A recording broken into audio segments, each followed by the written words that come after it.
அனைத்து mic set நண்பர்கள் அனைவருக்கும் வணக்கம். இன்றைக்கி நம்ம எந்த வீடியோவில் எதை பற்றி பார்க்க போகிறோம்னா, பெருமாள் கோயிலுக்கு தேவைப்படுதுன்னு சொல்லிட்டு இந்த சங்கு சக்கரம் இந்த நாமம் இந்த செட்டாக ஒரு ஃப்ரேமில் ரெடி பண்ணி கொடுங்க, கோயிலுக்கு பர்மனெண்ட்டாக போகணுன்னு சொல்லிட்டு கேட்டிருந்தாங்க. அதுக்கான வேலை தான் இன்றைக்கி செஞ்சோம். இது ரெடி ஆகிடுச்சு. இதுக்கப்புறம் இந்த ஸ்கொயர் டிப் அடித்து ஃப்ரேம் அடித்து ரெடி பண்ணோம், அவ்வளோதான்.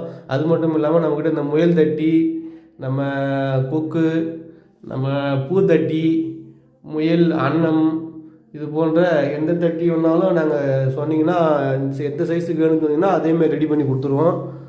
அது இல்லாமல் வேறு எதனா தட்டி உங்களுக்கு தேவைப்படுதுனாலும் சரி, அந்த தட்டியோட ஃபோட்டோ எங்களுக்கு அனுப்பிச்சிங்கன்னா போதும், நாங்கள் அதேமாதிரி தட்டி ரெடி பண்ணி உங்களுக்கு பார்சலில் பொரியலில் போடுறோம். இல்லை கிட்ட நீங்கள் இருந்தீங்கன்னா அதை எடுத்துக்கலாம்.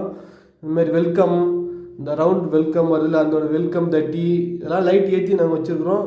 இந்த தைப்பூசத்துக்கு தேவைப்படுதுன்னு சொல்லிட்டு இப்போ ஒரு கேட்டிருந்தாங்க. வேலு 6 அடி வேலு, அதேமாதிரி திரிசூலம் 3 பக்கம் வரல, அந்த சூளம் வேலு, அந்த இது கூட பாருங்கள் பக்கா ஃபினிஷிங்காக இருக்கும். நம்மளது எல்லாமே ட்ராயிங்கில் நாங்களே வரைஞ்சி நாங்களே தட்டி அடித்து லைட் ஏற்றி கொடுக்குறோம். பூத்தட்டி வேணுனாலும் சரி பூத்தட்டியும் ரெடி பண்ணி கொடுக்குறோம். இந்த மாதிரி எந்த மாடல்